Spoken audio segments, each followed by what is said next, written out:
Hi, very good morning. This is a interesting Supreme Court judgment. Income Tax Act, Vijay Krishna Swamy versus Deputy Director of Income Tax investigation. Facts of the case: search was conducted at the residence of X under Section 132 of Income Tax Act. Unaccounted cash was seized. Show cause notice was issued. Why prosecution should not be initiated? So X filed a writ petition before the High Court. Then that writ petition was dismissed. Writ appeal was filed. In the meantime, X approached the Settlement Commission and settlement passed the order favoring X. It drops the penalty proceedings, etc. That we will see a little later. Then the writ appeal was also dismissed as infructuous because of the order of the Settlement Commission. The Principal Commissioner of Income Tax gave sanction to the Deputy Director to initiate prosecution. So, Deputy Director initiated prosecution for willful attempt to evade tax and for not filing correct return. Then appellant filed a petition under Section 482 of the CRPC to quash the criminal proceedings.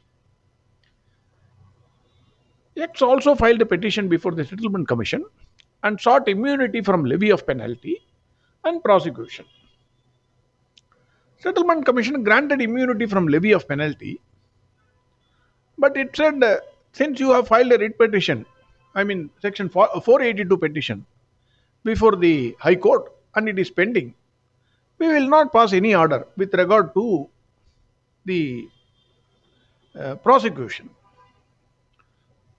So after that, High Court dismissed the Section 482 petition, which by which X requested High Court to quash the initiation of prosecution.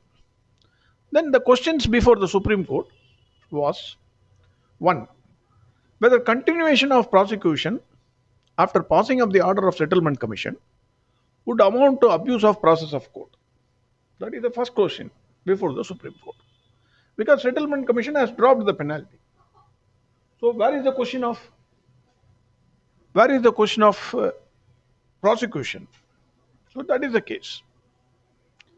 Second question was whether High Court was justified in refusing to quash Section 482 petition.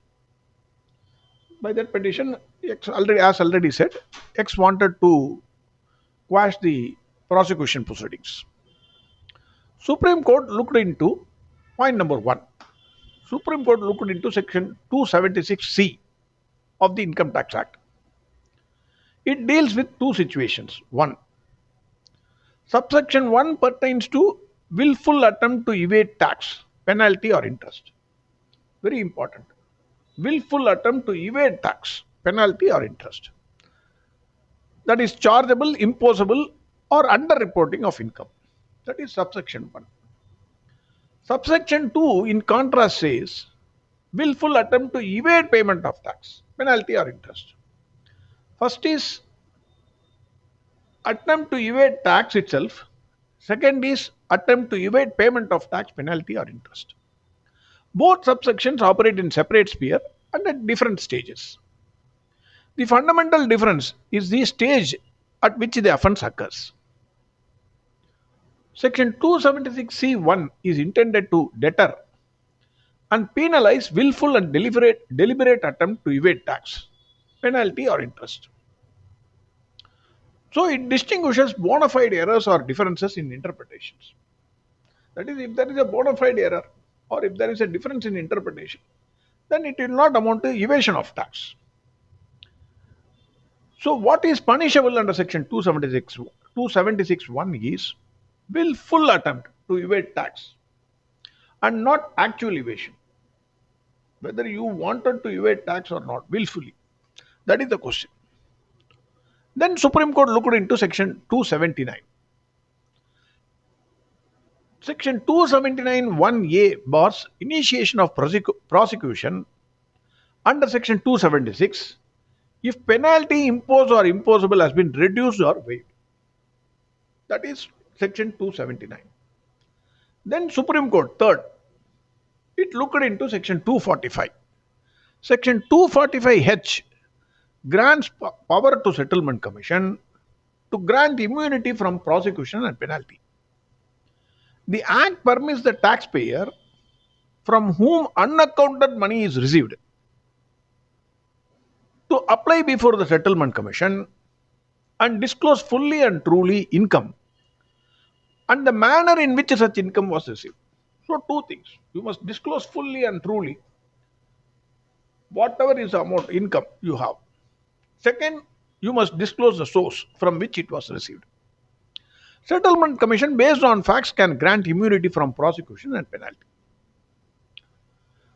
Supreme Court said this is also very, very important.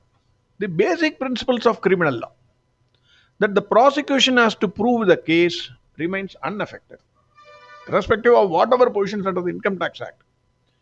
The prosecution has to prove its case remains unaffected. It has to prove mens rea, mental element of the assessee, attempt to evade the tax or attempt to evade payment of tax. In absence of mens rea, launching prosecution will be a futility. Then the argument of the assessee was there was no mens rea before Supreme Court. There was no mens rea or willful attempt to evade tax. Supreme Court took into account section 245I, departmental circular dated 24/4/2008. This is a very important circular as far as this case is concerned. Prosecution manual and CBDT circulars. In the departmental circular, it was stated department can file prosecution or complaint only in cases where penalty of more than rupees 50,000 has been imposed by IT-80 within 60 days from the date of order of IT-80. So this is very, very important as far as this section, this case is concerned. It says, again I repeat, prosecution or complaint can be filed only in cases where penalty of more than rupees 50,000 has been imposed. I think it should be confirmed. Has been imposed by IT-80. Then Supreme Court held that if an assessee has made suppression of income without disclosing the manner in which the excess amount was earned and concealed its accounts, making willful attempt to evade the tax, which may be imposable and chargeable or payable, he is required to be prosecuted. Suppose if you have excess cash and you are concealing the account, it is clear willful attempt to evade the tax. So in that case, you have to be prosecuted. Supreme Court looked into various judgments regarding the circulars. All Supreme Court judgments, different judgments held by the Supreme Court. After perusing those judgments, Supreme Court said, circulars issued by the revenue are binding on the authorities. It can tone down the rigor of statutory provision also. The circulars which were in vogue were binding on the authorities and required to be adhered to while lodging the prosecution by the revenue. So in this case, you must have adopted or you must have followed the procedure prescribed in the circular. In this case, on the date of lodging prosecution, imposition of penalty of more than rupees 50,000 was not recorded by IT-80. Nothing was brought on record to show willful attempt to evade payment of tax. Nothing has been brought out on record why the principal commissioner or the deputy director did not follow the procedure for launching prosecution in blatant disregard to binding circulars. Then Supreme Court said, from the order of the Settlement Commission, it was seen that the assessee disclosed all material facts and fully satisfied provisions of section 245H.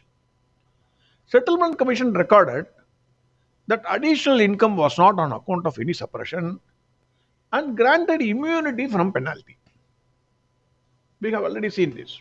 Settlement Commission granted immunity from penalty, but as far as prosecution is concerned, Settlement Commission said no, no, you have filed a section 482 before High Court, hence we will not interfere. That is what the Settlement Commission, just to remember that point. Then Supreme Court said, every order of Settlement Commission shall be conclusive as to the matters stated therein, and no matter covered by such order shall be reopened in any proceeding under the Act or under any other law for the time being in force. There are certain exceptions, let us not get into that.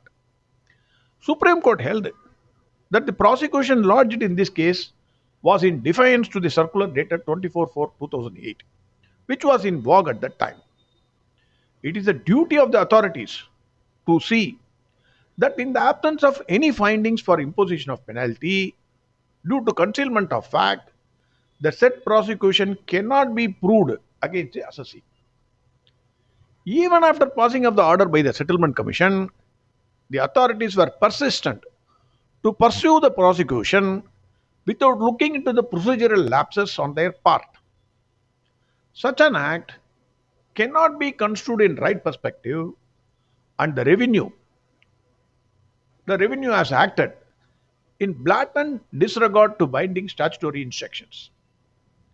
Such willful non-compliance of their own directives reflects a serious lapse and undermines the principles of fairness, consistency, and accountability, which in any manner cannot be treated to be justified or lawful. So Supreme Court said, your own circular is there. You are yourself not following it. It seems then it say it is against the principles of fairness and consistency. That is what, in simply put, Supreme Court said. Then Supreme Court said, the findings of the Settlement Commission are conclusive with respect to the matter stated therein. Already we have seen this. Once such an order was passed, it was incumbent upon the authorities to inform the High Court that continuation of the prosecution would amount to abuse of the process of law. I don't know whether they could have withdrawn it. Whether they themselves will say it is an abuse of the process of law, I don't know. In particular, when the Settlement Commission did not record any finding of willful evasion of tax by the appellant. Supreme Court further said, regarding the High Court's approach, it was the duty of the High Court to examine the facts of the case in right context and assess whether in the light of the circumstances the continuation of prosecution would serve any meaningful purpose in establishing the alleged guilt. High Court has miserably failed in this case. That is what the Supreme Court says. Supreme Court, on a holistic consideration of the matter, it was of the view that the conduct of the authorities lacks all fairness and reasonableness. Supreme Court said High Court failed to appreciate the factual and legal position in right perspective. The important point is, finally Supreme Court imposed a cost of rupees 2 lakhs on the revenue because they did not follow the correct procedure. Hence, they imposed a penalty of a cost of rupees 2 lakhs on the revenue. Interesting judgment. I wanted to share with you. Thank you very much. Have a great day.